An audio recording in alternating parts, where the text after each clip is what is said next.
meeting of the LTD Stiff Advisory Committee.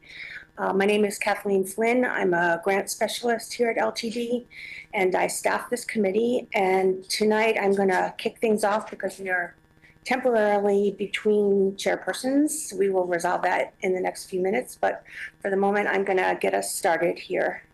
So if we could start with our roll call. Carmen Alexa Artiles. Here. Kelly Clark. Not here.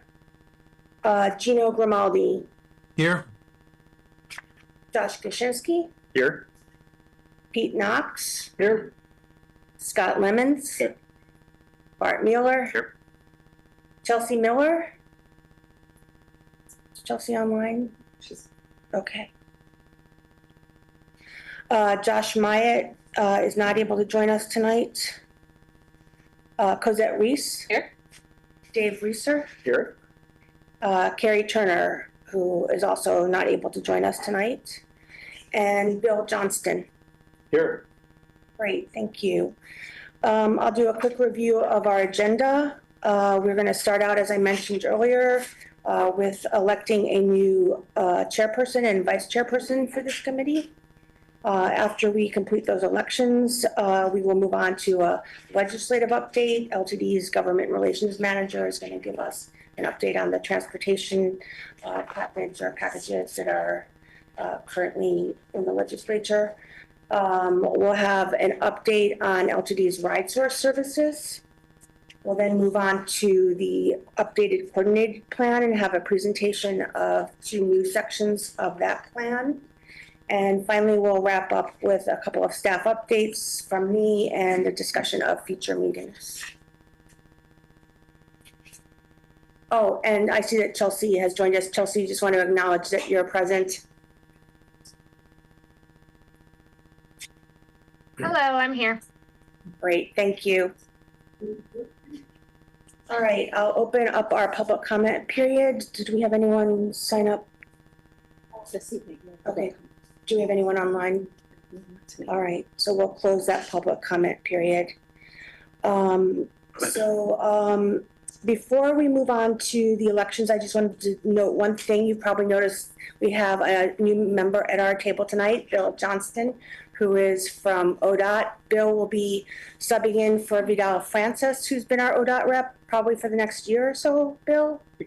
Could be up to a year. I'm not sure. He's on special assignment in Portland, so I'm filling in for him. I'm a planner, transportation planner in the Springfield office. I work with Dow. Great. Well, welcome. We're glad to have you. Thank you. Good to be here. All right.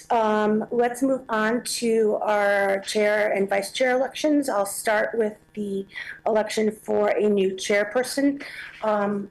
Let me just acknowledge one thing before we do that. I want to thank Dave Reeser and Josh Kaczynski for serving as our chair and our vice chair respectively over the past 2 years. They've done a great job, and we've been really grateful for their service.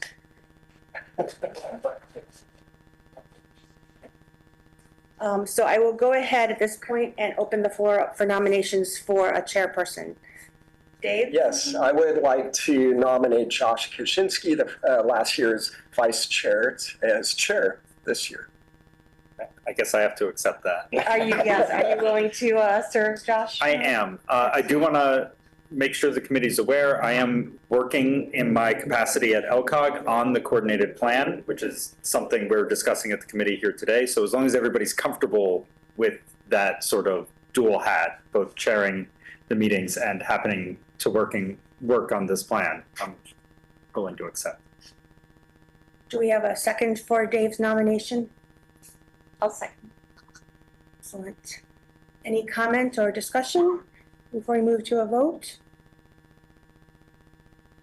All right, seeing none, I will go ahead and do a roll call vote. Carmen? Aye. Kelly's not here. Josh? Yes. All right. Scott? Yes. Bart? Yes. Chelsea? Yes. Cosette? Yes. Dave? Yes. And that is everyone, all our voting members who are present, and I believe that was a unanimous vote, correct? Yes. Great, excellent, congratulations, Josh. Thank you. Can you remind me, what is the term of service? Is this just till? 6 years. It's a lifetime, it's a lifetime appointment. I was gonna get into that a bit later, but we'll just do it now because it's a little complicated. Yeah, With our new bylaws, we switched to a fiscal year term, but because the new bylaws were enacted in December and we had a current term ending at the end of December, we're gonna have a temporary term from January 1 of 26 to June 30th of 26, and then we'll just re-up at the end of June and start our full fiscal year term. okay. So if things go poorly with me, We have an exit, right? yeah, there's an exit round. Yeah. Excellent. All right, and let me open it up for nominations for a vice chair. Cosette? I'd like to nominate Carrie Turner, who's not here to accept, but I've already had conversation and she said she'd be willing to serve. Yeah, so I've confirmed with Carrie as well, so we definitely know that she's willing to serve. I guess I would ask for a second for that nomination. I'll second. Great. Any discussion, comments? I do want to note, Carrie did say that if there was anyone else who was interested, that she would be happy to cede. So if there's anybody who's inspired at the last minute, you do have an opportunity. That's so Carrie. All right, then let's take a vote, a roll call vote for Carrie Turner as vice chair. I think I'll go in reverse order this time. So let's start with Dave Reeser, Yes. Cosette, Chelsea, Yes. Bart, Yes. Scott, Yes. Josh Kaczynski, Yes. and Carmen. Yes. Excellent, and that was unanimous as well, right, Brianna? Great. All right, well, thank you so much for engaging in that process. I'm really glad to have new officers. And I am going to turn this over to you now, Mr. Kaczynski. Yeah, passing of the gavel. Thank you. Thank you very much. Our next item of business is a legislative update from LTD staff.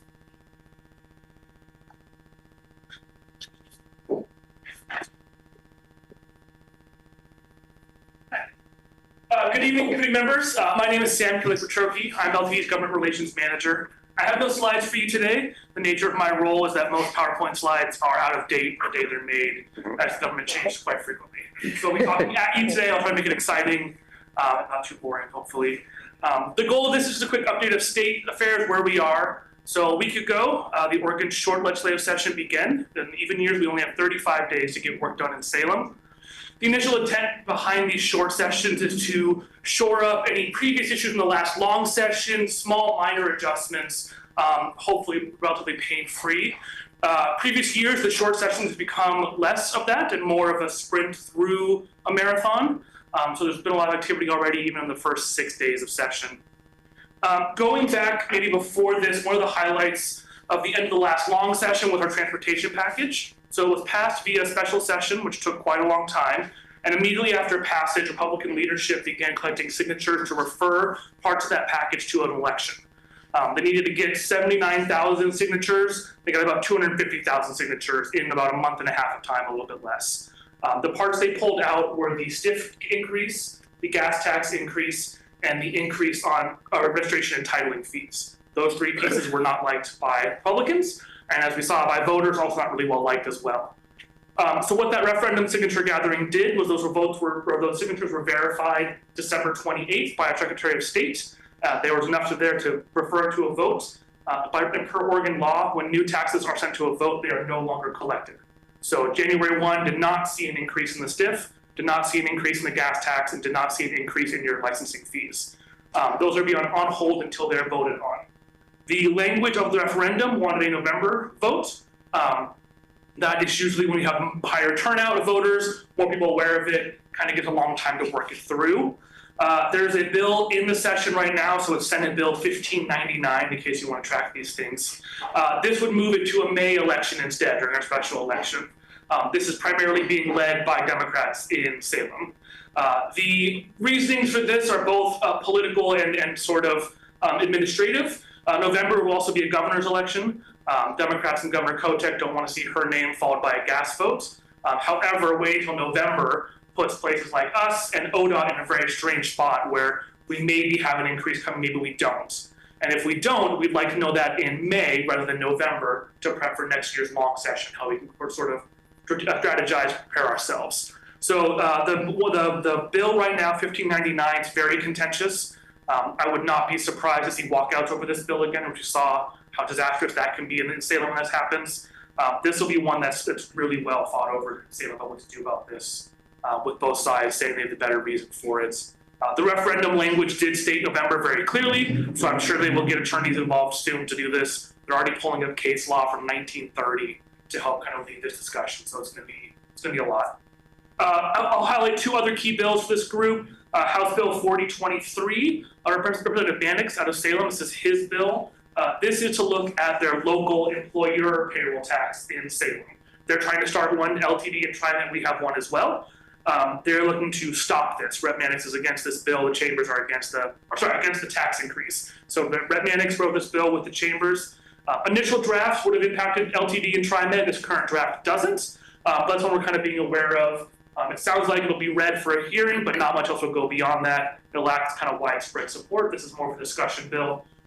And a lot of folks feel this is a local Salem issue, not a capital issue, but a Chariot's transit agency issue. And then House Bill 4008, this is the big transit bill. This is to create a task force study funding for transit across Oregon. We helped draft this with TriMet and with Rep. McLean. This would look at an 18-person task force of transit agencies, businesses, nonprofits, advocates, members of both the House and Senate and both parties to look at what is funding for transit beyond the payroll tax. We've had STIF since 2017. It's widely been successful, but as we saw in the referendum vote signature gathering, not well liked to increase. And if we want to see transit in some places expanded, some places just maintained, additional funding is needed. So that task force would look at that. It'll have its first hearing tomorrow morning. So 8 a.m. if you're awake and you want to tune in, we'll be there with our bells and whistles, giving testimony in support of this. And that'll be our key transit bill this session. I think other things we'll see a lot about housing in this session, as always. Transient lodging tax, for those of you who work with cities and counties, it's a big hotel tax. That's being hotly discussed. Lots of healthcare bills as well. Things that LTD won't directly testify on, but we'll be tracking closely, and then if needed, work with partners on written testimony maybe, or we'll see what's needed from there. I would stop for there, otherwise let's keep talking about various bills, but I want to see what you all want to know more about, you've heard in the news, or we're talking about, or questions you might have. Otherwise, I'll get your way. Thank you, Sam. Questions for Sam? I'm going to regret asking this, and I don't know why I'm asking this, but if we wanted to watch some of the proceedings, is there a place for us? I know, why would we? Is there? I've just watched one an hour ago. You absolutely should watch these. So yes, so OLIS, I think .gov, OLIS is legislative's website. If you go on there, and I can send you a link later if that'd be helpful, you can find all the meetings for today that's happening. You can search by committee, search by bill number, or bill, even bill text. If you don't know the bill numbers, you could say transit and pull up every bill that has transit in there, and that will show you when their hearings are. So OLIS, OLIS, Thank you. where you want to go. Thank you. Absolutely. I recommend popcorn while you watch some of these hearings. They're pretty exciting. 8 a.m. popcorn. 8 a.m. in hot cocoa, maybe? Hot coffee? Thanks. Any other questions for Sam? Okay. Thank you very much, and we'll probably look to talk to you again real soon. Oh, I'm sure. As things are changing. Our next agenda item is RideSource updates, also presented by LTD staff.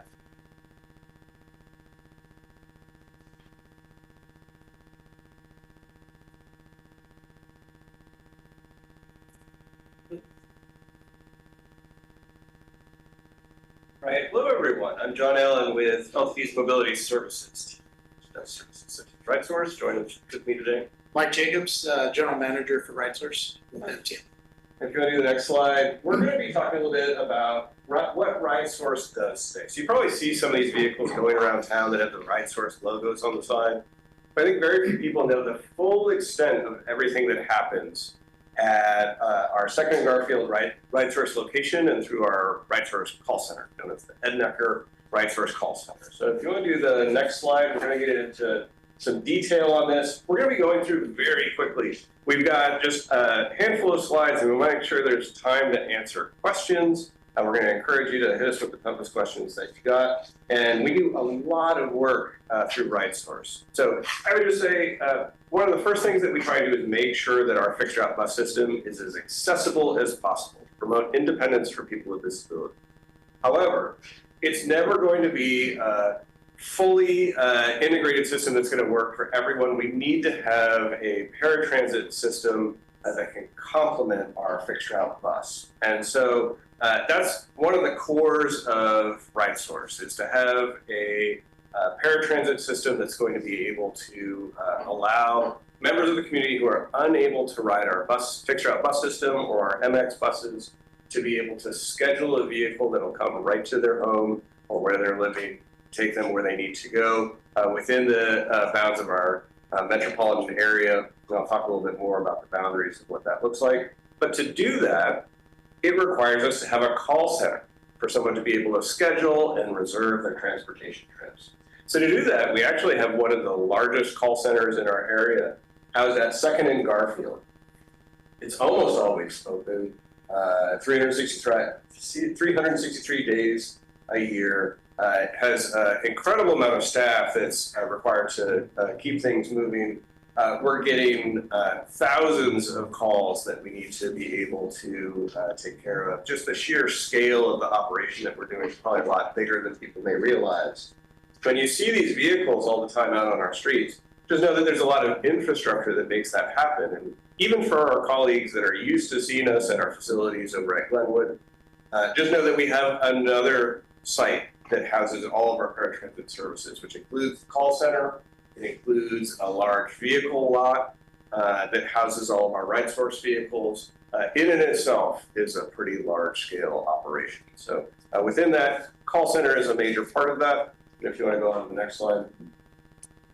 Getting into our paratransit service, this is a federal requirement as a transit agency that receives federal funds to support public transit. We're required to offer paratransit service, complimentary paratransit service, for riders unable to access the fixed route bus within a 3/4 mile boundary from where our fixed route buses go within the metropolitan area. So that roughly covers Eugene and Springfield. And then because we also offer the Rhody Express service in Florence, we also offer ADA paratransit within the city of Florence as well within a defined boundary. Notably, the RightSource paratransit boundary does not cover inter-city transportation. So even though LTD has buses that go incidentally to Veneta, Junction City, Coburg, etc., that doesn't remain within our paratransit boundary. It is not a requirement. Paratransit service is very expensive to operate. However, there's also a limit. We don't want to disproportionately burden our riders with disabilities, and so fare is capped at 2 times the amount of our fixed route bus fare. So currently that's $3.50 per one-way trip. And we've recently integrated UMO, the tap card system, onto all of our RightSource vehicles. And so someone's able to use the same card on both systems. We have lots of riders that ride both the fixed route bus and RightSource. So many different types of disabilities may either have different conditions in which someone may be able to use a bus some of the time, or in some locations and not all. Others, or just based on someone's condition or symptoms on that particular day, they may determine either they feel more capable of either riding the fixed route bus or RightSource at their discretion, all part of our eligibility process. We also have some stats on the screen. I noted we've got to go through fairly quickly to have any. We'll go to the next slide.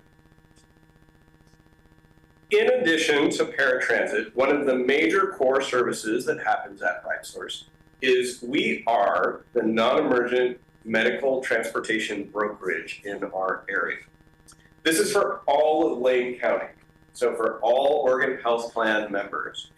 Typically that's going to be Trillium, and then there's a few that are known as either open card or fee-for-service members through the Oregon Health Authority, are all served throughout all of Lane County through the RightSource call center as the brokerage. We are doing a large amount of volume of trips. These are for folks who are going to eligible medical appointments to go see a doctor, to go see a specialist, if they are receiving ongoing care, picking up a prescription. It could be for dialysis, any number of different eligible medical needs. We're providing these free of charge under the Oregon Health Plan. So, and again, we're doing that countywide. These are typically done using an external fleet of vehicles that includes taxis, medical transport companies, whatever is the right tool for the job to get someone where they need to go based on what their needs are. So we provide the lowest cost, most appropriate transportation option for people within our community, and just so that you know, for people who need to get specialty care. So if they need to see a specialist that's not available in Lane County, we're also providing transportation for them to get the care that they need wherever that is. So that may be at OHSU, we're having trips go all the way to Portland, and these are funded through the Oregon Health Plan. So LP is made whole for these services, but we're providing services to Lane County residents to anywhere they need to go to receive the care they need under the Oregon Health Plan. An important note that I want to just make is that we had a significant change about a week ago where Pacific Source is no longer a coordinated care organization in Lane County. Membership has moved over to generally Trillium and some to the Oregon Health Authority as those fee-for-service members as well. We've been well positioned to be able to serve our community throughout that transition. So our interest is just making sure that everyone's transportation needs are met, and we've been doing that. So prior to what was known as CCO 2.0, or the evolution of coordinated care organizations in Lane County, we served all of Lane County, which included Trillium members. We're at that point where we're doing that again. So everyone who is used to getting transportation for their care is still getting that through RightSource. Same phone number, very minimal inconvenience or change on the end user rider level. So we're doing the work to make sure that that all is as smooth as possible for anyone who's gone through that training. Next slide, if you don't mind. As an example of another kind of service that happens under RightSource, I would say the paratransit and MT are by far the two largest, biggest core portions of service that we have. We also offer a shopper shuttle through RightSource. And this is a service that LTD chooses to take on, so this is not a requirement. But it's a way to get like-minded people together for a social outing in a way that makes for an economy of scale, both for us as the paratransit operator, as well as creating a more beneficial experience and more independence for our riders. So in the real world, what this means is we typically get groups of older adults that want to go on a shopping excursion together. They're with their friends. They get to go to a location in their neighborhood, which normally these would be individual paratransit trips that we would separately schedule and need to dispatch with all of the logistics that goes along with that, and at great expense to LTD. And instead say, we're going to have one shopper vehicle, and let's get everyone on board. We'll all go shopping together. You can have fun with your friends. Our operator will go above and beyond by helping you with your bags and your groceries or whatever you're purchasing, and make sure that it gets on board and that it comes back with you. We even make it cheaper because we're able to do this at a cheaper cost than if we were to offer these as individual paratransit trips. Everyone wins. So we're able to offer this in a way where it's been a very popular kind of way for us to offer a benefit to our community at minimal additional cost through the RightSource. So we're constantly looking for ways that we can coordinate with partner agencies and offer more to the public than we ever could if we just stuck to kind of a minimal vision of what our federal requirements are. So this will be an ongoing theme that you'll hear about with RightSource. So next slide. If you don't mind. There are also always going to be those that there's not a great transportation option or program for that slip through the cracks just through the nature of their situation or transportation in our area or anywhere, where there's not an easily identifiable way for them to get to where they need to go when there's a crucial or critical need. So we have two programs that are designed exactly for this, currently using STIF and federal 5310 funds to be able to help support These are our Crucial Connections program and our Veterans Transportation program. So when no other transportation option exists, we reserve the right through coordination of senior disability services at LCOG to be able to flag trips to say, this person has a one-time need to be able to receive critical care. It might be to go see a doctor or to be able to receive a really important service that's going to change their life. And that buys them the time to be able to better shore up their transportation options in the long term. So if someone doesn't have a family member or a friend who's able to take them, maybe their car no longer works for them or they're no longer able to drive, maybe they live rurally and just have never had to deal with this in an exigent circumstance, we say we understand and the need may be immediate. So we have the option to be able to help in that kind of situation. Truly has changed someone's life and get them that time they need to say, okay, I need to wait until I can get a family member that can come here or someone, a personal care attendant or someone who's able to attend to my daily life needs. Maybe I need to move somewhere closer where I have access to transportation. It gives someone that breathing room to be able to make that, usually in close collaboration with their case manager over at SNDS. So it's been a great partnership for us to truly solve some problems that otherwise would not have had a viable solution. So we also take a portion of that and we very specifically make sure that that's reserved for veterans who are receiving care as well. Next slide, please. So we also work with LCOG and Senior Disability Services for a volunteer rural escort program, typically working with volunteers through SNDS who receive gas mileage reimbursement to be able to assist, again, with folks who are in areas that might not otherwise be served by transit, to be able to ensure that if they have a need where they can be brought, whether it's into the metropolitan area to receive care or to be able to make sure that their needs are being met, we're able to partner and offer that in a way where at minimal cost to LTD and to RideSource, we're able to provide a much broader range of service than we ever would on our own. So we're constantly seeking and looking for those ways where we can work with, whether it's local nonprofits, local governments, folks who are doing this work within the community and say, how can we do more together than we ever could on our own or independently? And so that's been the model of RideSource since its inception. And we're just carrying on that legacy to this day. How can we be as useful as we can to our community? And in turn, we have many other, both transit agencies, cities, from people from around the world that look to the model that we've built as a way of very efficiently using the public's money to be able to help get our community of older adults, people with disabilities where they need to go in a way that I think is honestly been the envy of many other communities that struggle to keep up with the volume of work that we accomplish through our call center and the number of people that we serve. So it's very unique that we have this kind of a model. And I think for members of the community, it's as easy as we can make.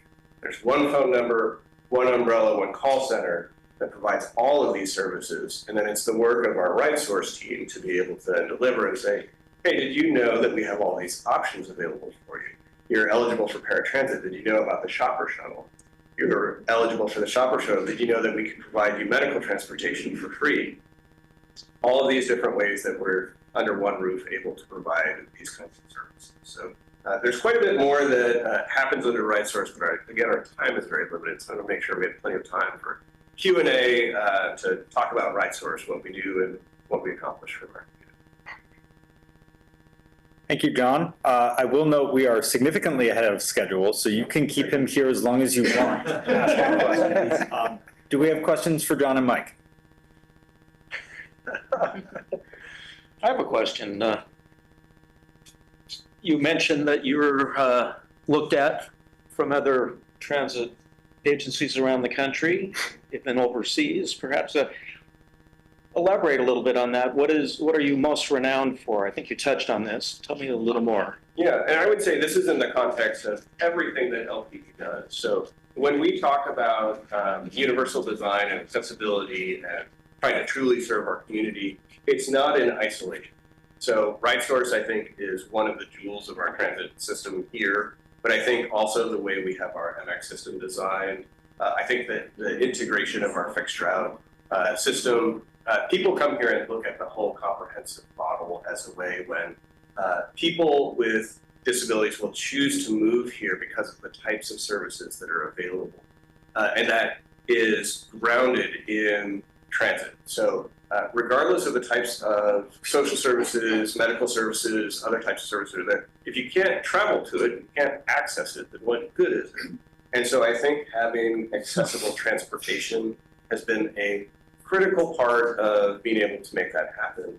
And we've always been, I think, at the front and leading those efforts. So we typically talk about how one of our proudest accomplishments is first in the country, 5 years before the ADA required anyone to, we made the commitment to have a fully accessible bus fleet. We didn't wait for someone to tell us that we had to. We knew it was the right thing to do. And there was a community commitment to be able to move in that direction because we knew that that's the direction that we as a community wanted to go. And we didn't need to wait for someone to say, that's the requirement to start making those steps. I think it's that kind of spirit that we continue to carry on. So a lot of the services that I described, we don't have to do any work for the Oregon Health Plan if we don't want to. This is something that we chose to take on. And it's a lot of work. Our RightSource team works very hard to make this happen. They're dealing with thousands of phone calls, hundreds of thousands of trips, all throughout Lake County, coordinating that amongst the dozens of providers, hundreds of vehicles that are in place is a lot of work. But it helps our community. It's the right thing to do. So I think we've taken that on and we found that there's tremendous benefits, and other communities, particularly within the United States that do those separately, that have a paratransit operation and then there's another Medicaid brokerage, they're not able to find those same kinds of efficiencies or commonality of scale. So if someone, I'll give you an example. If someone contacts our call center and says, hey, I need to get to Walmart. A really important distinction is if someone's going to go there and they need to get their groceries, we'll take them there. It costs $3.50 for fare. If someone says, I'm picking up my prescription and that's covered under the Oregon Health Plan, the transportation is provided free. We're getting that subsidized through the Oregon Health Plan. And that's a conversation that never would have happened had those been separate services. So by having it integrated under one call center, it helps us be more efficient with the money that we're entrusted with to be able to provide transportation. It helps us to be able to have network adequacy and make sure we have sufficient vehicles to serve our whole public. They're not separated. So if we need to be able to make a trip happen, we have a lot of resources under one roof to be able to do that. We have a fully integrated call center. So we've got an army of call takers that are ready to take your call. And one thing that I think Mike can tell us is we answer the phone quicker than I think pretty much anyone for any type of transit service like this throughout the country. I would challenge them and dare them to be able to answer the phone as quickly as we can over at RightSource. And to be able to do that so that people's needs are met really promptly. Nobody likes being stuck on hold for several minutes while you're waiting to schedule your trip to the doctor's office or to be able to access critical care or just get groceries or go to school or work or whatever that need is. So I think just a combination of how we're able to leverage our partnerships with nonprofits, other governments, social service agencies to be able to provide transportation, and the complex network that we've developed over the course of decades is something that takes significant effort that I think is hard for communities to do. But I think we've seen it really paid off for our community here. So those have been, I think, some of the benefits. Thank you. Other questions? Scott? Yeah, just like, what are like the top 2 or 3 things that you would say that RightSource is going to be working on in the next 5 years? That's such a great question. So we have a lot of needs, and Mike, feel free to jump in on it. One of the biggest challenges that we're going to face is that we are bursting at the seams right now. Our current building doesn't have enough room to even house the employees that need to work there at the moment. So we recently did our tour of RightSource facilities and noticed we didn't even have a large enough meeting space to be able to bring a group of people through. Our lot has exactly the number of parking spaces that we have for the number of vehicles that we use for service. So as our community grows, we don't have room to expand with it within our facilities. So we happen to own a bit of land outside of it, and so we have room to grow, but it's a long-term plan to look at expansion. I think over the next 5 years, we're going to need to more seriously look at that. We've just required employees to be able to do more remote work, even if that makes it more challenging for us to manage or to operate. We've had to be creative with how we provide certain services. I would say that's been one of the bigger challenges that we face is just space. I think logistical challenges also continue to be a challenge for us. We're a very complex operation, and as technology changes and as services changes, we need to keep up with it. So what's the right size and shape of vehicle? What's the right propulsion type? So, we're looking at alternatives. Just all of the changes in how we can use scheduling software, different modes. So, different tools that are becoming available to provide transportation gives us a lot of new and exciting things to try. And I think we're going to need to change with the world. That's going to be one of the challenges we face. It's a great question. Excuse me, about a third of our staff work remotely just due to the limitations of the building.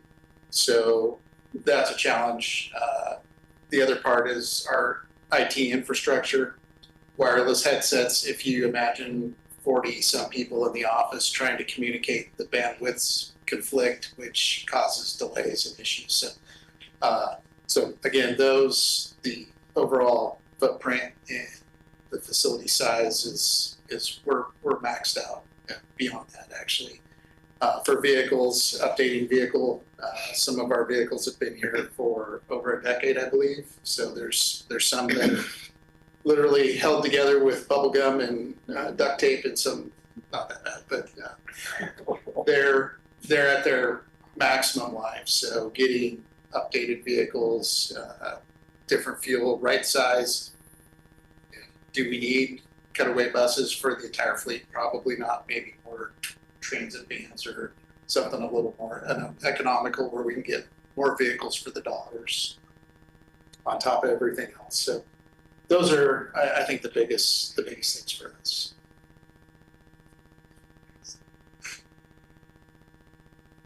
Dave. Yeah. First of all, thank you for presenting such an important topic and your service to our community. I'm curious if you could talk a little more about like on-demand service versus scheduled rides. And are all of these like pre-scheduled? And if so, like how far in advance do people either have to, or and then is that consistent with your program's goals, or are you trying to like shorten that? How does that work? That's a really important question. So if you want to start. I can start on part of it. So our ADA service is all pre-scheduled. We don't do same day bookings. So if you realized you needed to go to the grocery store, they'd have to be scheduled the day before so we can accommodate that scheduling. We're running roughly 40-ish routes a day with drivers starting as early as 4:30, 5 o'clock in the morning, going sometimes past midnight. So a very small staff doing a large amount of trips. We average about, I think, a little over 2 rides per hour. During the weekdays, it's a little less on weekends. By comparison, I worked with the TriMet Lift program for several years, and that number was in like 1.3-ish if you're lucky. So, and they have a lot more drivers and vehicles to work with. So ADA service, all scheduled ahead of time. The NEMT services, those can be scheduled out. We do have same day availability if we have providers available. For example, today, high demand, a lot of trips, so very, very few opportunities for same day trips, but they do schedule those out up to 90 days in advance typically. And it's basically limitations of the software that we're using as far as how far out we can go. Some people have subscription trips that are just consistently booked out, depending on their needs. And some will realize, hey, I've got to go to the doctor in 30 minutes and I forgot to book it, so see if we can get a ride. It's it's the inherent challenge in providing this kind of service. If we're providing all of the service truly on demand, we are forced to solve what's called the traveling salesperson problem, and we no longer have control over resources. So we have to pay for people to essentially be on call if we want them to be available to provide the service. And with no cap on demand, so anyone calls, they're going to have a vehicle show up. We essentially have to always be prepared for maximum capacity at that point, which is a very expensive or inefficient, might be another way of putting it for that kind of model. So I will say though, LTD is doing and providing some testing of different service types to see how they work in different communities. It's a bit challenging to say one or the other is the right tool system-wide. There may just be certain use cases in which it makes more sense or not. So I would point to the LTD connector in Cottage Grove as an example of an on-demand kind of model.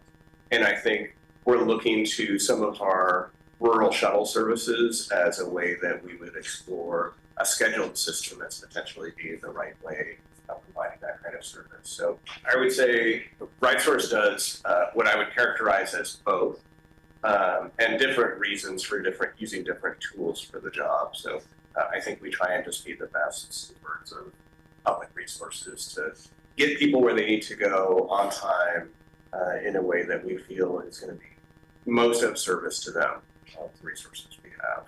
The flip side to that is the more resources we need to put towards expensive paratransit service is the less resources we have for say fixed route or MX buses. And so if we overspend on paratransit, we have to contract our fixed route service accordingly. So we take that responsibility very seriously as far as trying to right size the level of service. In an ideal world, we pick everyone up exactly when they need, but logistically it becomes very difficult if we just have everyone call 15 minutes before they need to be picked up at rush hour, and we just have to figure it out. Yeah. We try and balance that. Well, thank you. So I have pretty much heard of RightSource with the work that I do, and I guess my main inquiry would just be on the establishment of price on the riders.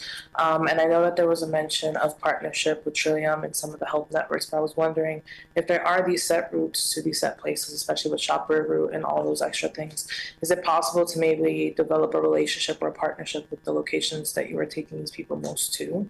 Assuming that some of these places are big name retailers and stuff, and possibly you can reach out and just see if there is a connection, probably help with the price. I just think that some of my concern is I have heard sort of mixed bags about RightSource and just availability just due to the locations that they serve. And I think that maybe the price as well wouldn't be that helpful for people that are normally dependent on public resources or need other type of funds for everything else. Plus, if it's per ride, most people would be needing to go to multiple appointments per week, which can add up quickly.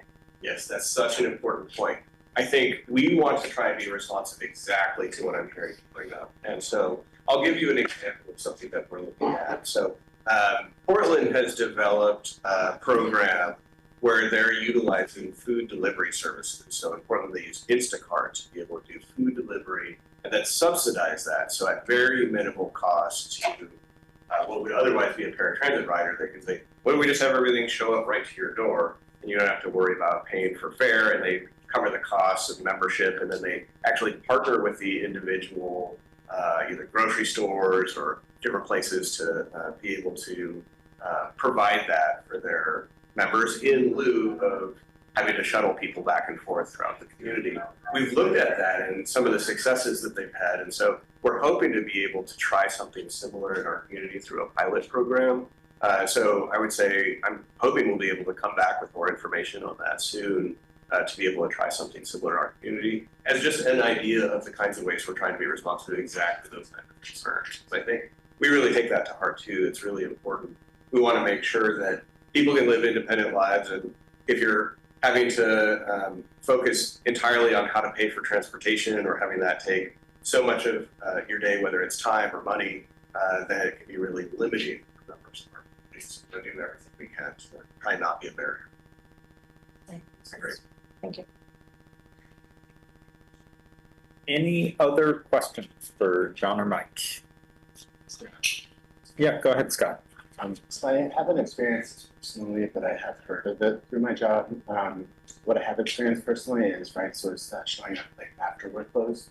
But what should I be telling my consumers who like if it's late and their doctor's office is closing, just to stick around for their right source? And then does it ever happen when right source doesn't actually like connect with the person at the office? So there's, like we said, there's two components to that. There's our internal fleet, which is the buses. And then there's our MEMIC trips, which are the external cab companies that we contract with. So I would say, one, we always try and reach out. Now with ADA trips with the internal fleet, people tend to book return trips a little too tight. And so sometimes we show up and they're not ready. Unfortunately, due to some of the limitations of the program, if we can't pick that person up at that time, we may not be able to come back to pick them up because of the schedule, the booking of their ride. So personally, I've always said, hey, error on, give yourself enough time. I would rather, I know sometimes it's not fun to sit there for 15 or 30 minutes, but I would rather you sit there for 15 or 30 minutes and then get picked up instead of us come before you're done, because we all know how timely doctors are these days. And work on that. Now you can always reach out and let us know that, hey, I'm delayed, and we can, that way we have a little bit of ability to adjust the schedule and maybe move some stuff around and come get them a little bit later. So I would never, my younger brother rides ADA service up in Portland, so I would never want somebody to get left behind and have to, figure out how to get home. So the first thing is to call the dispatch office, the schedulers, and see if we can arrange those. If it happens with one of our external providers, usually those after-hour rides, we try and reach out and touch base with them. So again, things to make sure is that they've updated their contact information and we have the actual correct phone numbers. Because many times we'll call and try and reach somebody and there's no answer. The one I heard today was, I'm sorry, I was on a really important call and I missed my ride. So making sure their stuff's updated. We also have the ability to send out alerts through either text or email. So make sure they sign up for those so they can get an alert that, hey, the driver's on their way, and then they'll get a text message or an email. Same thing, call when you get here so that I know you're ready to go. So we do have some opportunities. It's just making sure everybody we get all those boxes checked with them. No, I think the challenge we face is when we show up, we just can't wait indefinitely because we also have the next people that are waiting for us to show up too. So unfortunately, at some point, we do have to draw a line and say, we were here at the time we said we'd be here, and if someone isn't, we have to go pick up the person who's waiting so that we can be on time for them. Otherwise, particularly if this is at the start of the day, they set us back for all of our schedule. It's very hard to make up that time. I would just say communication is the most important part. So if anybody, for any reason, needs to make a change, or there's concern, or just wants to let us know, that's an option. And we also allow for people to be able to schedule their return trips as we'll call them and let us know when it's done, because sometimes you go to a doctor's office and you don't know how long it's going to take. I don't know what time you need to be picked up. So we do let people have that flexibility. They just need to be communicating with us. We'll make that work to make that happen. So we have some mechanisms in place to be able to help. And if it's not working for someone, I would say have them get in touch with us so we can talk through options. So if we never want anyone to be left behind, and if the system is just not designed in a way that's working for them, let's try and work together. That's what we're here. Thank you, John and Mike. That's all the time we have for that agenda item. Thank you again very much for that excellent presentation and a long question and answer period. We appreciate it a lot. Thanks everyone for the great questions. That was very helpful. Our next agenda item this evening is the coordinated plan presented by Wayne Transit District and LCOG staff. I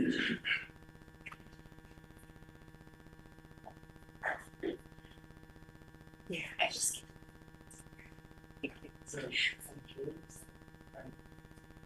I want to know where the microphone is because I'm a really soft-spoken person. If I could point my voice toward the microphone and people online could hear me there. I'm Daniel Collister. I'm the planner at the Lake Council of Governments. And I'm here today with Larry to present the link coordinated plan. You've seen me a few times talking about this plan in previous meetings. Today I'm going to be introducing a couple new sections you haven't seen yet and guidance updates on these sections in particular.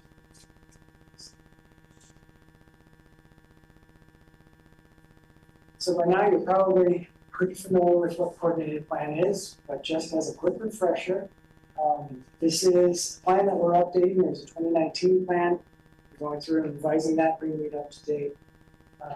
It is a federally required document that LTD is required to maintain in order to use Section 5310 of TA funds, which are funds that are aimed at improving, enhancing mobility for older adults and people with disabilities. So that is also the goal of this plan.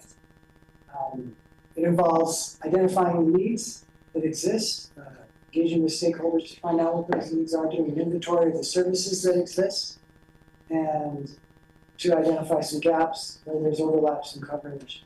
Ultimately, developing a project list we can view through the lens of some priority criteria, and we'll talk more about that today.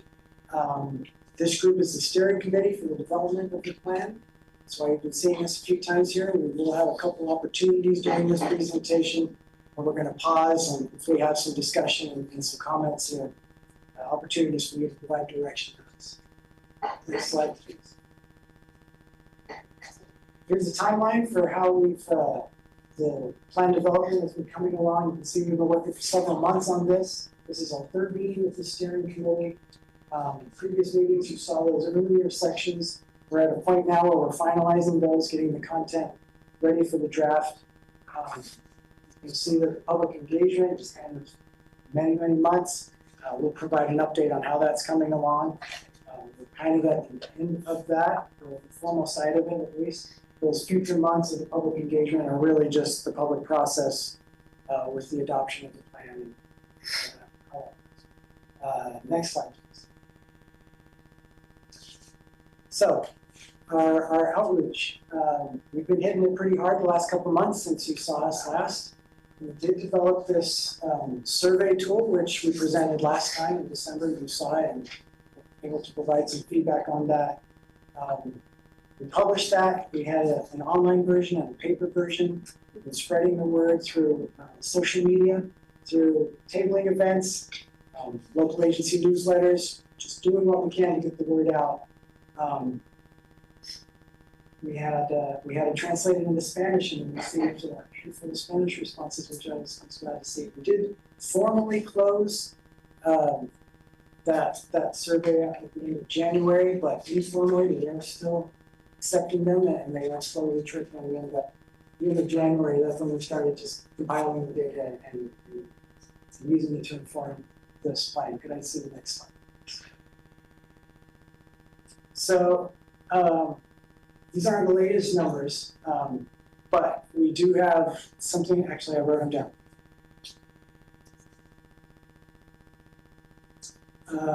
Pretty close to the latest number, I guess. So we have 113 paper responses today and 94 online responses that we've received. That's really good, that's helpful. We've been targeting particularly those communities, older adults and people with disabilities, but not specifically, not limiting ourselves. We've been going to tabling events and making presentations to public committees and other groups. Presented it in another group yesterday, Gary did. There's a couple more presentations tomorrow. That'll be going on through the next month or so. So we're hitting it hard, making sure that we get the word out and that people are aware that this is happening and what this plan is about. Are there any questions about our outreach before I move on to the sections that we present?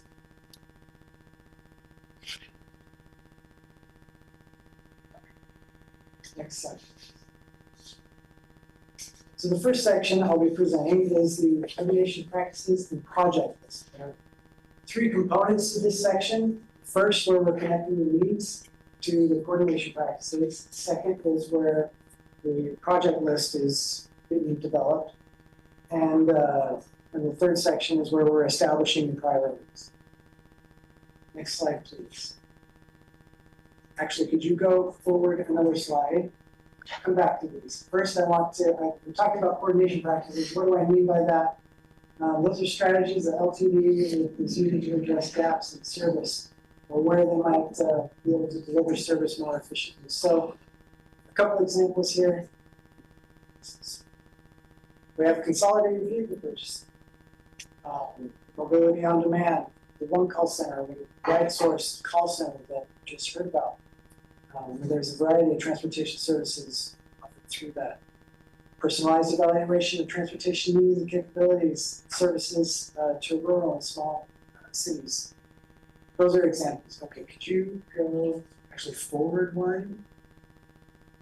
Okay, back 2.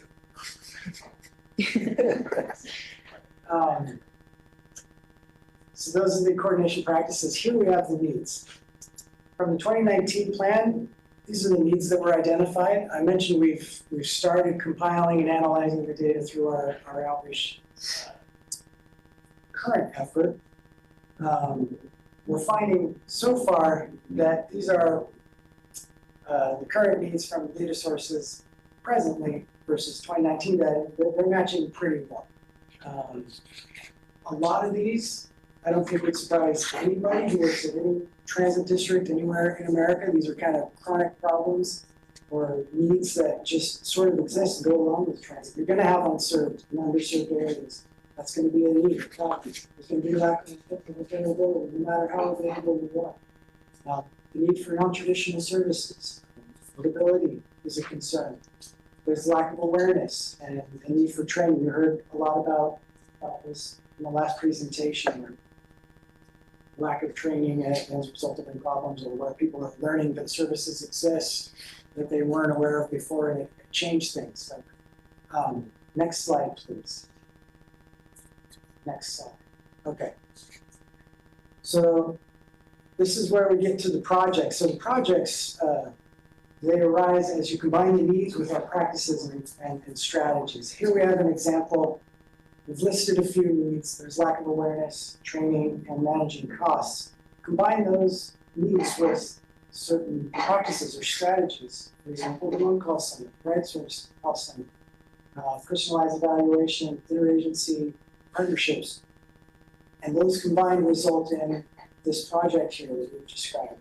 Transit training, there's the information about what that distinct project might look like. So going through this exercise, we populate a project list. Next slide. So in your reading materials, there was a project list included there, 4 pages.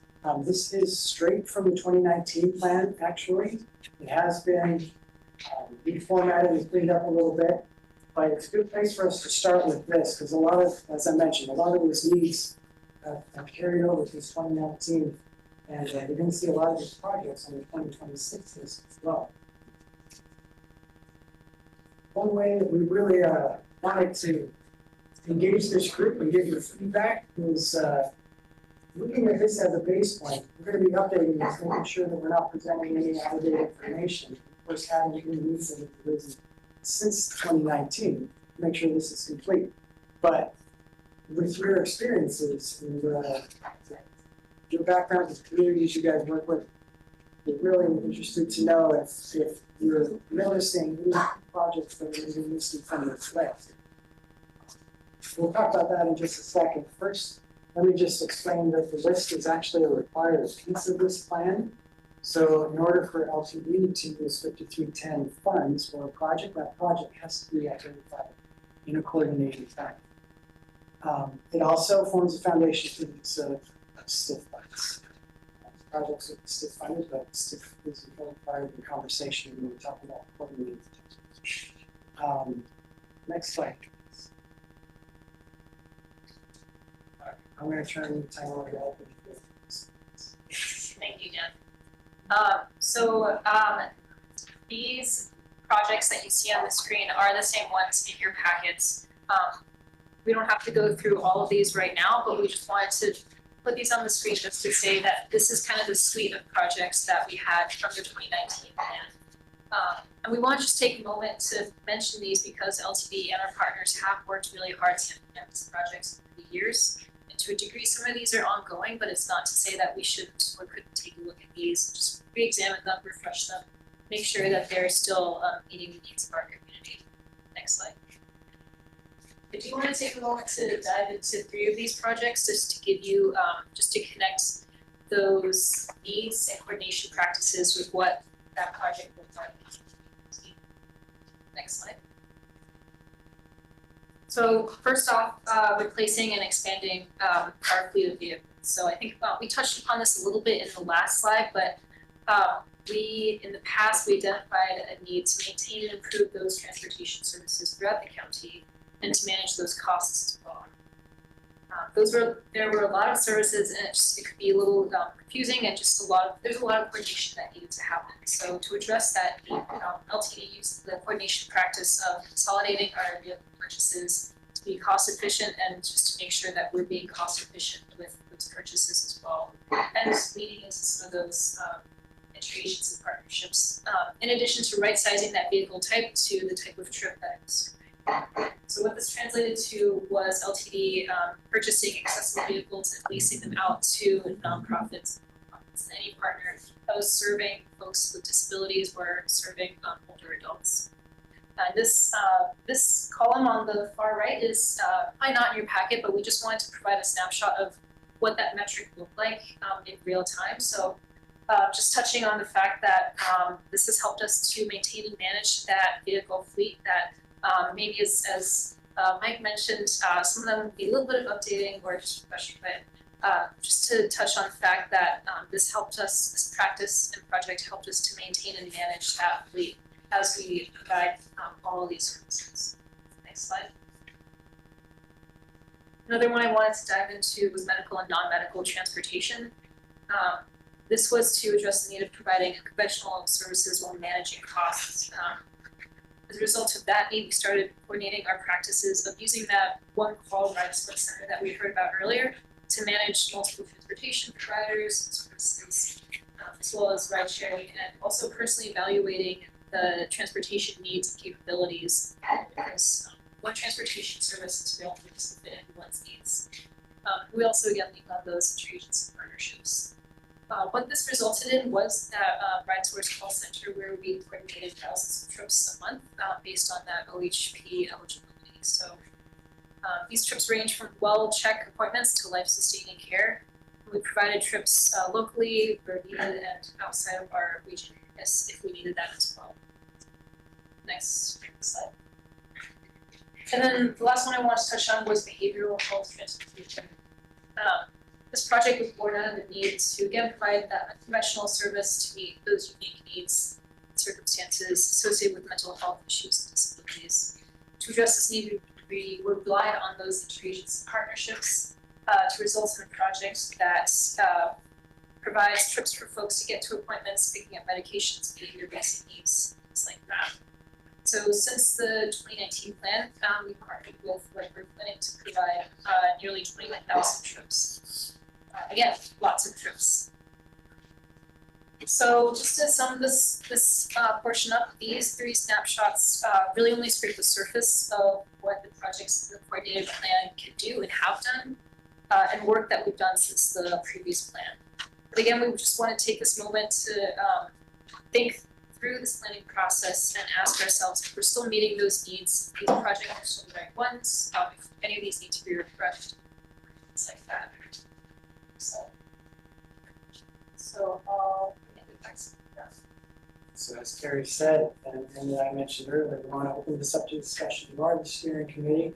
We go into guidance or comments you have about the project this specifically. What's being missed here? How can we expand this to this effect?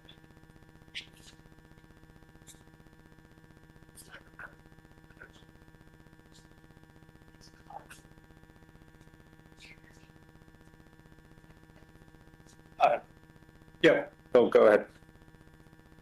Challenging question for me here, especially my first meeting, but I am getting up to speed with this. You're more familiar with it than we are, probably. Give us a clue. Is there anything you think is missing? I assume not. I assume you think it's pretty comprehensive. It was comprehensive for 2019. That's maybe the message here. We're updating it based on the information we're gleaning in 2026, and you're part of that. So in cases where the projects themselves are outdated, where there's been progress and maybe they're not as much of a need, or they're referencing specific investments that have already been put in place since 2019, we'll work on updating that. I'm curious from this group, because you work for that. People, themselves, are you thinking of any needs that maybe even beyond here that aren't presented in a way that is most effective? And if you don't have thoughts, wanted to make sure we have time to allow. So no rushing anything. Yes, Scott, go ahead. See, a lot of the projects on here are projects people actually are writing, but not necessarily for like what gets them to the bus or at their bus stop. Would that be allowed to be included in this project list?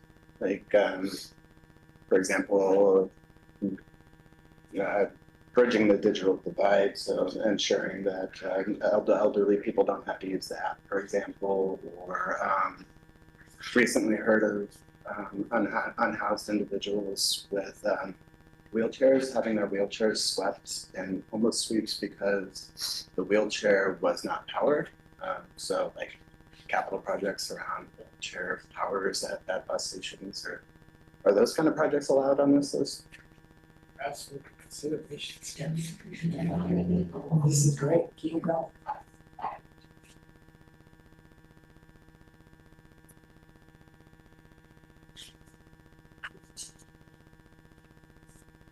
Dan, if after leaving this meeting tonight, somebody has like, oh, I should have said that, how can they let you know? I think the question was asked last time we presented, and the answer was go through Kathleen. Sounds perfect.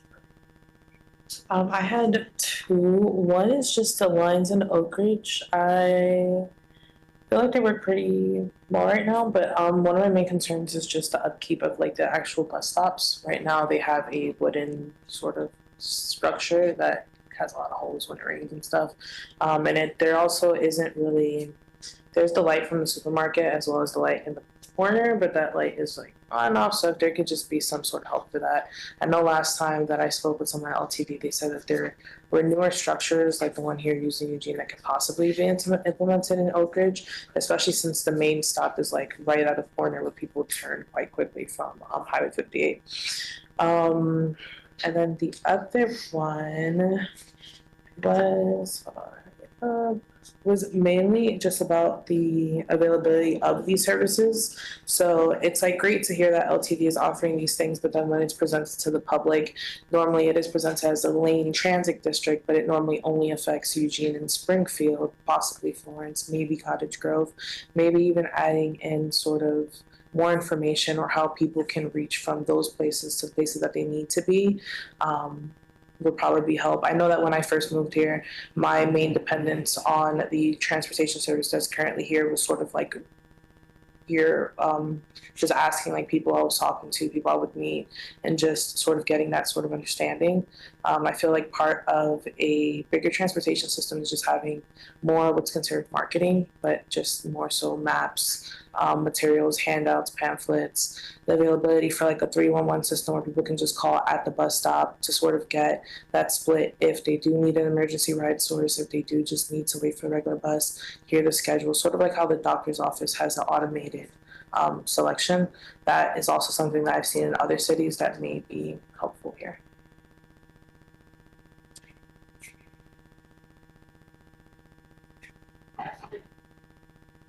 Helps build out the call center too. I circle back, you mentioned the lights, the upkeep there, Hmm? the lighting. Yeah, Do you mean lighting to illuminate, or do you mean a traffic light? no, to illuminate. Sorry. To illuminate. Okay. Yeah, because there is a traffic light, but it's like, it's literally right there, and then there's the corner where the bus comes.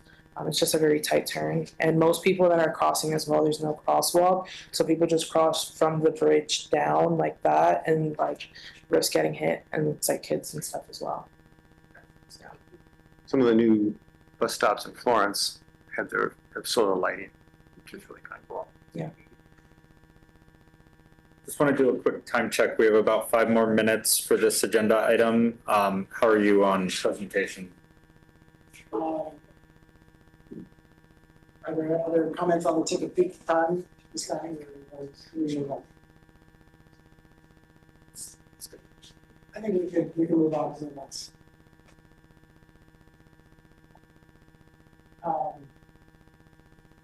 So the final component of this section of the plan is establishing the priorities. So priorities can be thought of as like the lens that we're looking at the projects through. So as funding becomes available, we implement these priorities to identify which projects we can put in place. These are the priorities as they exist in the 2019 plan. It is this group's prerogative, if you'd like, to make adjustments to these priorities. So we wanted to present them here and have a discussion on what's the right priorities. So should we add some? What do you think? Can we just run through real quickly and explain how it works? So first priority, priority 1 is maintaining sustainable service levels, viable operations. That's keeping what you've got going and keeping it flowing well, efficiently. The second priority is responding to growth within existing services. So how can we take what we already have and have it work better or do more? The third priority is responding to emerging community needs. There's a need for a service that we don't currently provide, providing an additional service. So I'll open that up to the group for some more discussion. Before you do, Bill, I just want to note these are very similar to the set of priorities that the STIF committee, when reviewing the STIF plan, uses as well. So there's some amount of synergy between the priorities established here and what happens later in the year with the STIF review. Bill. Just building on that, it seems like these priorities are still valid. They seem pretty logical, pretty high level, maintain, respond to growth, emerging needs. Just my simple thought.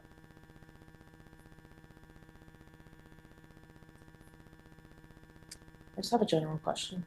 So from the 2019 to now, for these 3, I guess what has been the biggest accomplishments, I guess, like out of these 3, how much would you say was solely based on following these sort of objectives, these sort of principles?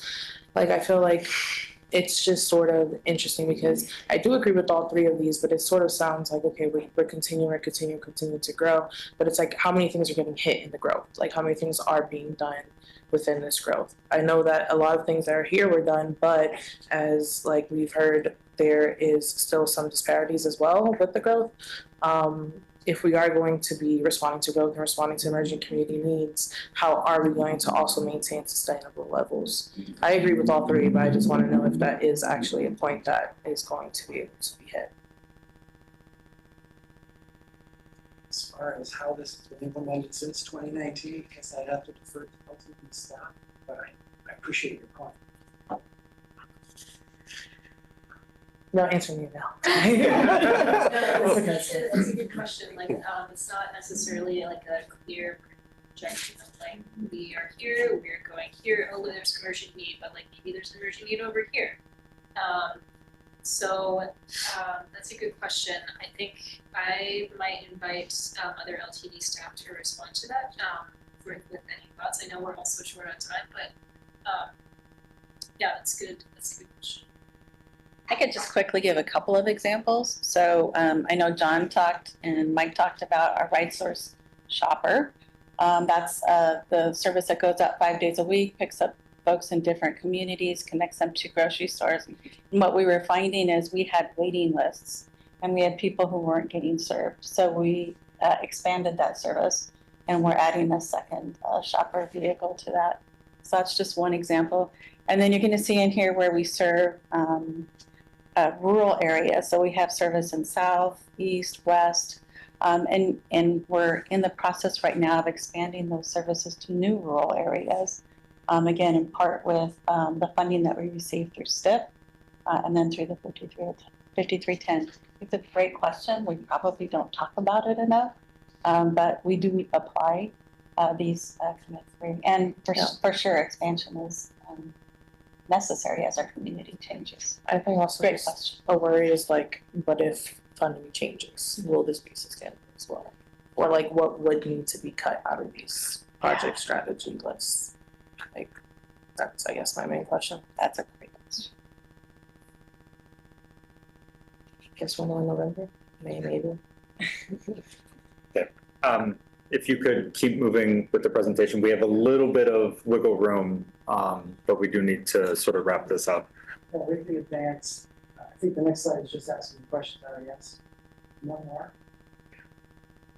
And this might be the last slide. Beautiful slide. So the final section of the plan is just a review of funding sources that are coming to LTD or LTD has access to, but might be utilized to implement some of these projects. So we've broken it into federal funding sources, state sources, and local sources. Of course, FTA Section 5310 is featured there. Section will provide a description of all of these sources, eligibility criteria, et cetera. I don't want to get too into the weeds of this. It's pretty dry stuff. It's important to include in that. So, next slide. I think one more. I think it's just where do we go from here? We have one more meeting with this group, and that's where we'll be presenting the draft plans. And in between now and May, when we meet, we'll be compiling the draft, getting it finalized and ready for review by this committee. So we appreciate the feedback we've heard from you so far. If you do have other ideas, just free to share them with Kathy. She'll pass them on to us. We'll make sure that we do. Any final questions or thoughts or comments? Guys, thank you. Appreciate the time. Okay, thank you, Dan and Carrie, very much. So we're gonna move on to our final agenda item of the evening, which are staff update. Thanks, Josh. Yeah, I just wanted to briefly touch on a couple of items. I emailed you all the updated bylaws. LTD's Board of Directors approved an updated set of bylaws in December for this committee and for other committees as well. There are not a lot of significant changes. The two changes that are most important in terms of how the committee operates relate first to the number of members, which matches exactly what we have right now. The bylaws now specify that there'll be 10 voting members, and then we'll have our additional non-voting advisory members, which includes our ODOT representative and 2 members of LTD's Board of Directors. Before we'd had, I think the bylaws had specified something like a range of up to 14, and we just took that range out, and we now have set numbers, which should make it clearer going forward. I already talked earlier about the terms for our chair and vice chair, so that we'll be switching to the fiscal year term, but we'll be doing this 6-month interim that we just voted on tonight. The second item I had was I just wanted to draw to your attention that for a number of members, your current 2-year term is coming to an end on June 30th of this year. I will be reaching out to each of you individually, but I just want to say I hope all of you will consider serving another 2 years. We would love to have you, but also understand that there could be other priorities or commitments. So give it some thought. I will email, as I said, each of you individually and follow up on that so that you can determine whether you're able to serve another term or not. And finally, I just wanted to touch on to future meetings. I've scheduled meetings for April 7th and for May 12th. The April 7th meeting is tentative right now, but I'm going to send out an invite and would love to have you hold that time. Typically, in the past, we've done stiff discretionary projects in late summer, but ODOT is switching that timeline a bit on us this year, and we're going to be doing stiff discretionary projects this spring. The actual, what's the word I'm looking for? The posting for the grant applications has not gone up yet on the ODOT website, so I don't have details about the timing specifically, but I'm going to hold that April 7th time in case we need it to review some stiff discretionary applications. And I'll let you know as I get more information whether we're going to need it or not. And then May 12th, we will definitely meet to first to approve the final draft of the coordinated plan that you've been working on all year. I believe we're tentatively thinking that we will get that draft out to each of you 2 weeks before the meeting, so you have time to review it, and you can submit feedback ahead of time if you would like. And then we may also be able to just cover the stiff discretionary projects at that meeting as well, once I have a better sense of what our timing is going to be. That's it. Thank you. Questions for Kathleen on her updates? Yeah. Yeah, just a quick question. I'm the grants administrator for LTE. But just got a question. Do you know when you're planning on sending the plan to the board for approval? Which plan? The coordinated plan? Dan or Terry, can you answer that? Thank you. Anything else for the good of the order? I'm going to declare this meeting adjourned. I just want to talk. All right.